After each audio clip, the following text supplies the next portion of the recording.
Hello, I'm Ridgely Oxford Talbot Rising. African Americans have played a profound role in the history of the Eastern Shore dating back to the 17th century.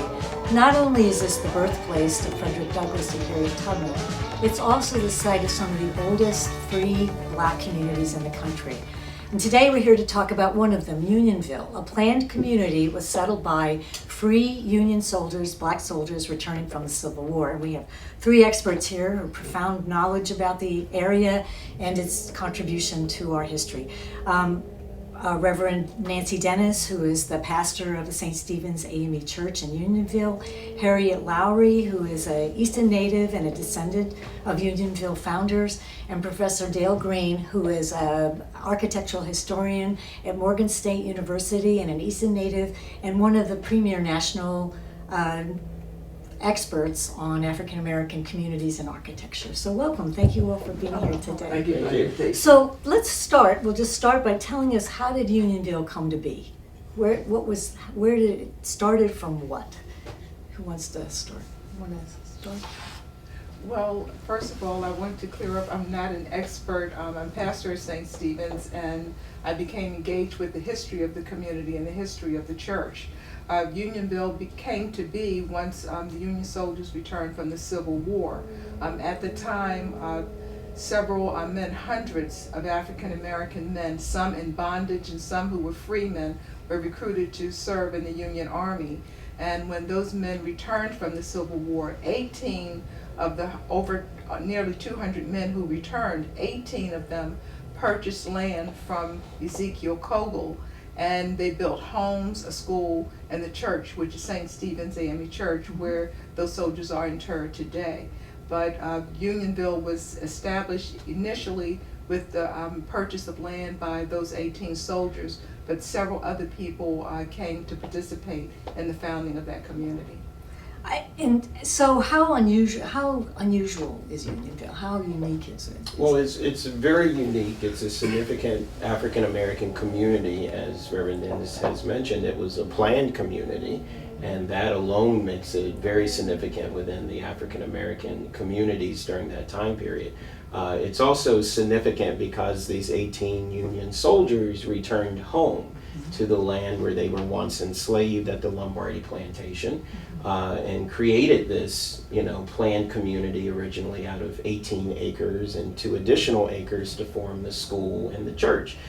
So it's a very significant planned environment in that regards, that all 18 of these Union soldiers were connected to this land originally, and then found the village of Unionville accordingly. There's no other such community in the nation that where 18 Union soldiers returned home to the very land where they were once enslaved and purchase the land, start a school, start a church, and their descendants continue to live in the community 150 years later. So it's a very unique and special place in our American history. Did they all know each other? Did they serve in the same units, or did they serve in disparate units? Or do we know all these 18 young men? Well, some of them served in the same units, but primarily they all served in the 7th Regiment. And that 7th Regiment was taken to Baltimore, where they did their basic, what we call basic training. And once their service was over, they returned back here to Talbot County. Some of the men from the 7th Regiment remained in Baltimore City, but we recently learned that the 7th Regiment was actually positioned at the intersection of North Avenue and Madison Avenue in West Baltimore.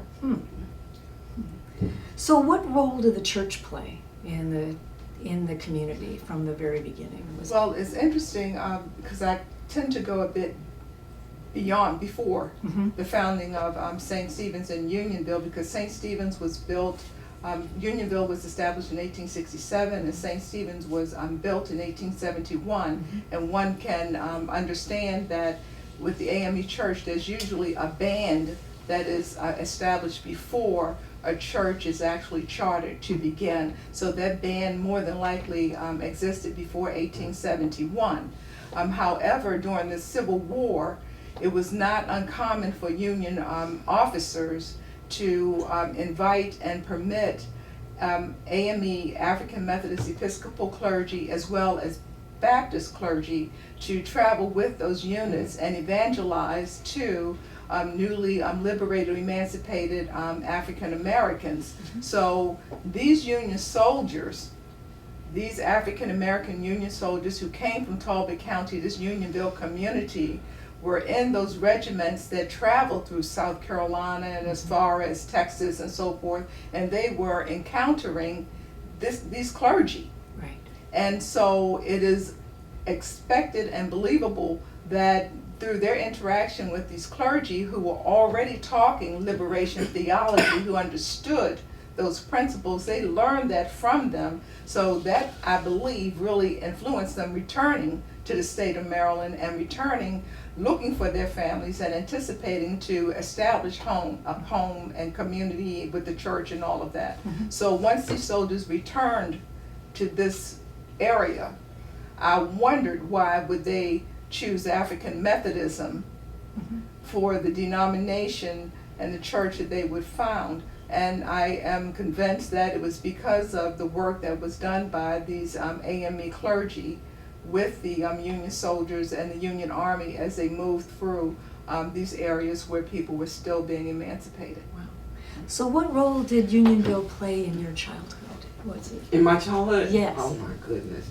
Before I do that, I want to say, because Talbot County has a great history of Quakers and what they've done. The Ezekiel Caldwell was a Quaker, and so he was the one that sold the property. But the enslaved men were from White Plantation. So they weren't his slaves. No, They, no. okay. He had some free blacks working for him, but not enslaved. Right. But the role that Unionville played in my family's life, it was me growing up in Easton, but we would always come after church on Sundays to dinner at my grandparents' house, and they lived in Unionville. My mom at that time was one of 11 siblings, but she was the only one that lived outside the village. Everybody else lived in the village and all in houses surrounding my grandparents' home. But we would all eat dinner together after church on Sundays. And so I grew up with cousins where we run up and down the road, and there was very little traffic during that time, and so everybody played together. But everybody was related in some way, and it was not even looked at as a village, but just a cocoon that everybody was surrounded by, and warm, loving,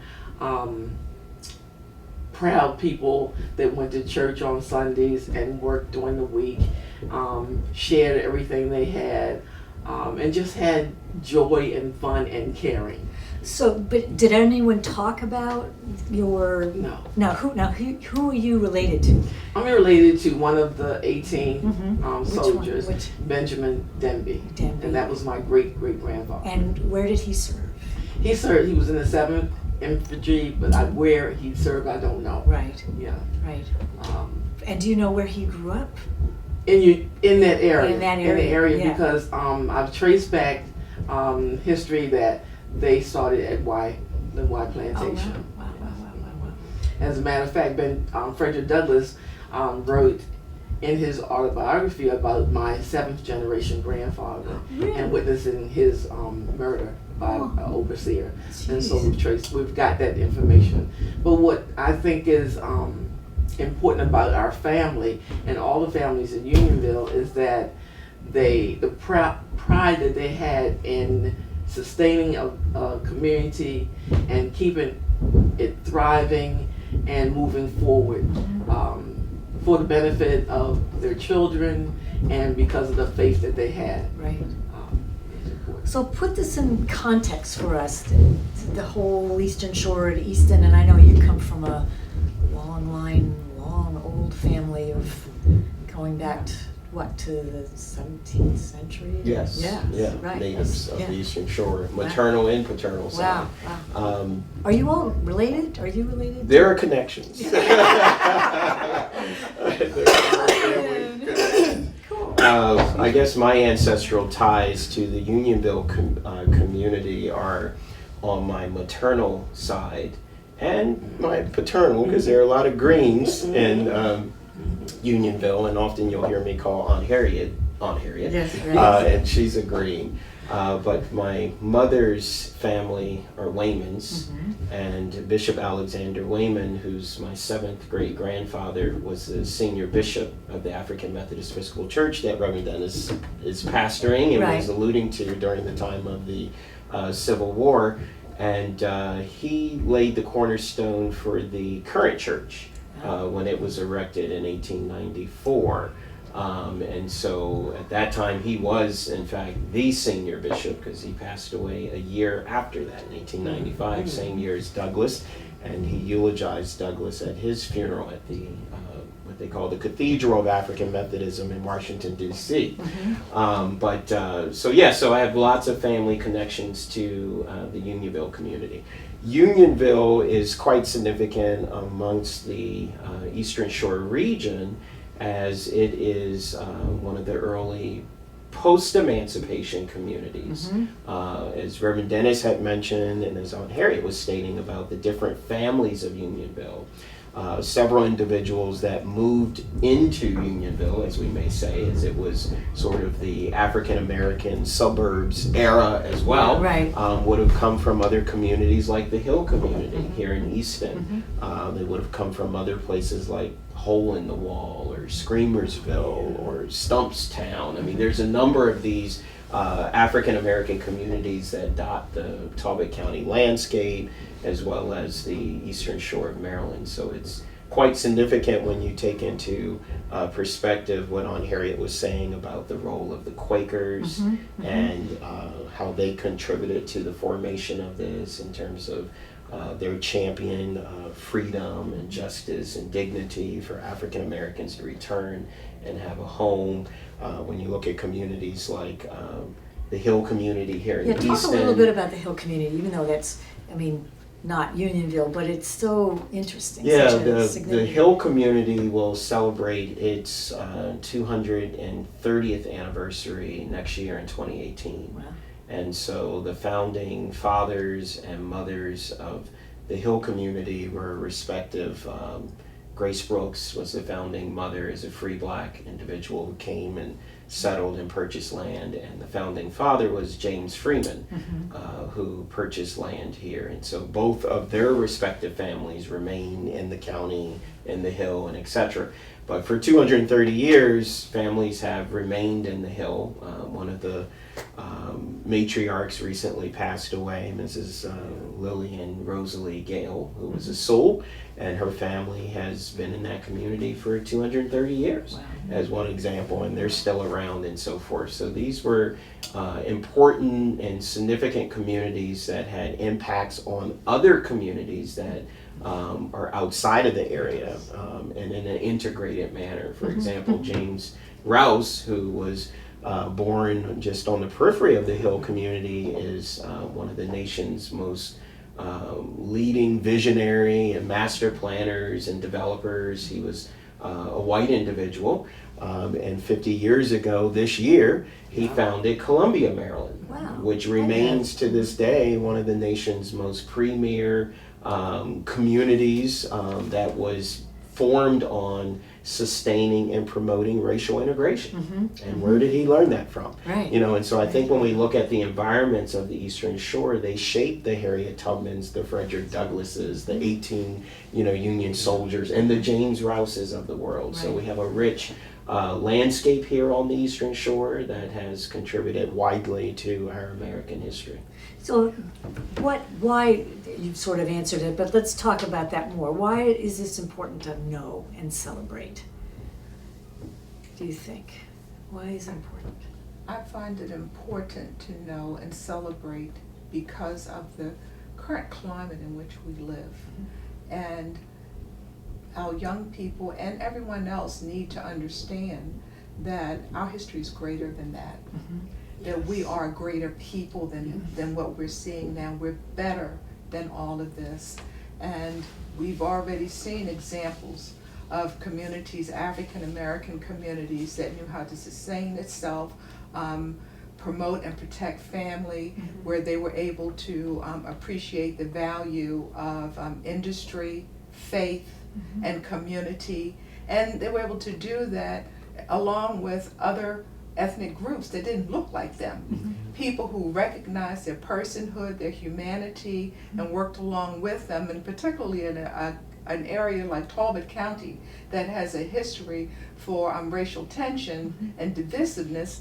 You have a history that's otherwise. So it's all integrated, and we need to know that and recognize that despite all of the noise, all of the vitriolic language that we see now or hear now, that there is a better story. There is a stronger history. And then indeed, this is a United States of America. And we need to continue to do the work, invest the sweat equity, our resources, and make the sacrifices so that we pursue that ideal that this is the United States of America, one nation under God, that has liberty and justice for all. Yes. So if we pursue that and hold on to that, it is important for all of us to know it, for our young people now, for the elders who are living and telling a history that's not quite accurate, a history that they learned that was inaccurate, and that they need to know now that, hey, that really wasn't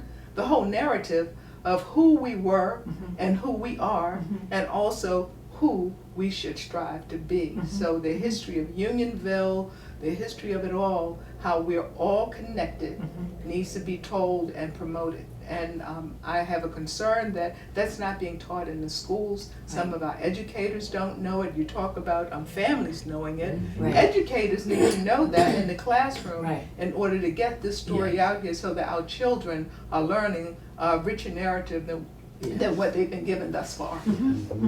So talk to me about, again, about your role, the family. That seemed to me like a, key to Unionville in your life, that it was...